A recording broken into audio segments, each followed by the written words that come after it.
বন্ধুরা, আজকে আমার মনটা খুবই খারাপ। আমার আম্মুর খুব জ্বর। আমার আম্মু বিছানা থেকে উঠতেই পারছে না। আম্মু কিছুই খায়নি, তাই ভাবলাম আমি আজকে আম্মুর জন্য ডিম ভাজবো। আমি এর আগে কখনো ডিম ভাজিনি, তবে আজকে আম্মুর জন্য আমাকে পারতেই হবে। বন্ধুরা, আমি চুলার পাড়ে এসেছি ডিম ভাজতে, তোমরা কিন্তু সাথেই থাকো। একটু লবণ দিব ডিমে, তারপরে ডিমটা গলিয়ে নিব।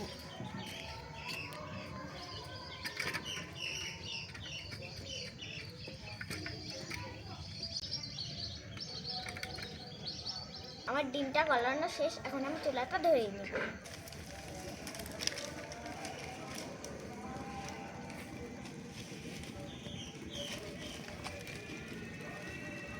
এখন আমি কড়াইতে তেল দিয়ে দেব। এখন ডিমটা আমি কড়াইয়ের ভিতরে ছেড়ে দিই।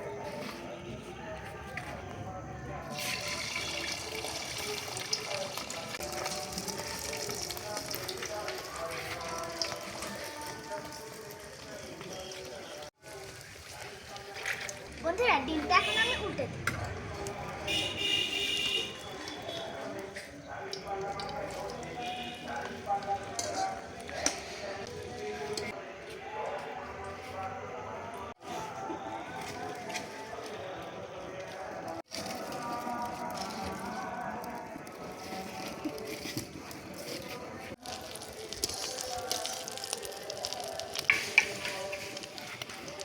বন্ধুরা, আমার ডিম ভাজা শেষ, এখন আমি ডিমটা তুলে নিই।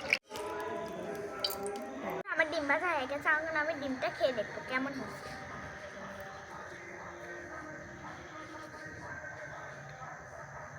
বন্ধুরা, দারুণ হয়েছে।